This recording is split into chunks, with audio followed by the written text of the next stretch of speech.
Fascist Awami সরকারের দীর্ঘ শাসনামলে কারাগারের অন্ধকার প্রকোষ্ঠে আলেম ওলামা ও রাজনৈতিক বন্দীদের উপর যে অবর্ণনীয় নির্যাতন চালানো হয়েছে তার এক হৃদয় বিদারক বর্ণনা দিয়েছেন প্রত্যক্ষদর্শী মুফতি হারুন ইজহার।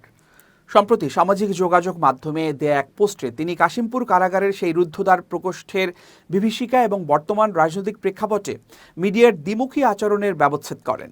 কাশিমপুর কারাগারের সাবেক জেলার জান্নাতুল ফরহাদের, যিনি বর্তমানে পদোন্নতিপ্রাপ্ত, তার নিষ্ঠুরতা এবং আমলাতান্ত্রিক পচনের চিত্র তুলে ধরে মুফতি হারুন ইজহার বর্ণনা করেন, মাত্র কয়েক গজ দূর থেকে তিনি অসহায়ভাবে এক আলেমকে নিষ্ঠুরভাবে পিটিয়ে রক্তাক্ত হতে দেখেছেন। সেই আলেমের অপরাধ ছিল ফোন করে তার অসুস্থ পরিবারের খোঁজ নেয়া। এর আগে ওই আলেমের এক শিশু সন্তান বিনা চিকিৎসায় বা সঠিক তদারকির অভাবে মৃত্যুবরণ করেছিল।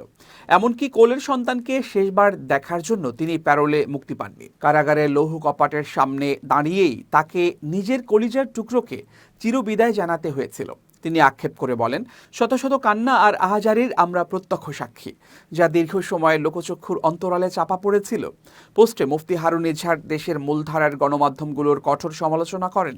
তিনি অভিযোগ করেন, হাসিনা আমলের দালাল মিডিয়াগুলো তখন এসব অমানবিক নির্যাতনের খবর সযত্নে গুম করেছিল, অথচ বর্তমান প্রেক্ষাপটে আওয়ামী লীগের নেতাকর্মীদের জেল গেটে পুনর্গ্রেপ্তারের নিউজগুলোকে তারা মানবিকতার চাদরে জড়িয়ে ভাইরাল করছে।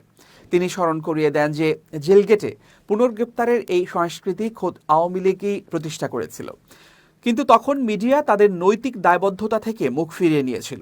রাষ্ট্র মেরামতের পথে সবচেয়ে বড় বাধা হিসেবে তিনি চিহ্নিত করেছেন বিদ্যমান আমলাতান্ত্রিক ব্যবস্থাকে। তার ভাষায়, অচল আমলাতন্ত্র হলো সব নষ্টের গোড়া। এই অফিসিয়াল প্রথা, যার বৈশিষ্ট্য হলো অলসতা, মূর্খতা আর অমানবিকতা, এটা ভাঙা ছাড়া রাষ্ট্র মেরামত হওয়া কিয়ামতের আগেও সম্ভব নয়। কারা নির্যাতিত হারুন ইজহার নিষিদ্ধ ছাত্রলীগ নেতা সাদ্দাম হোসেনের পরিবারের ঘটনা নিয়ে আওয়ামী লীগের কান্নার রাজনীতি এবং মিডিয়ার কৃত্রিম মানবিকতার ভানকে ঘৃণা ভরে প্রত্যাখ্যান করেছেন। একই সাথে তিনি বিরোধী পক্ষের জিঘাংসা প্রদর্শনের ঊর্ধ্বে উঠে ইনসাফ বা ন্যায় বিচার প্রতিষ্ঠার আহ্বান জানান।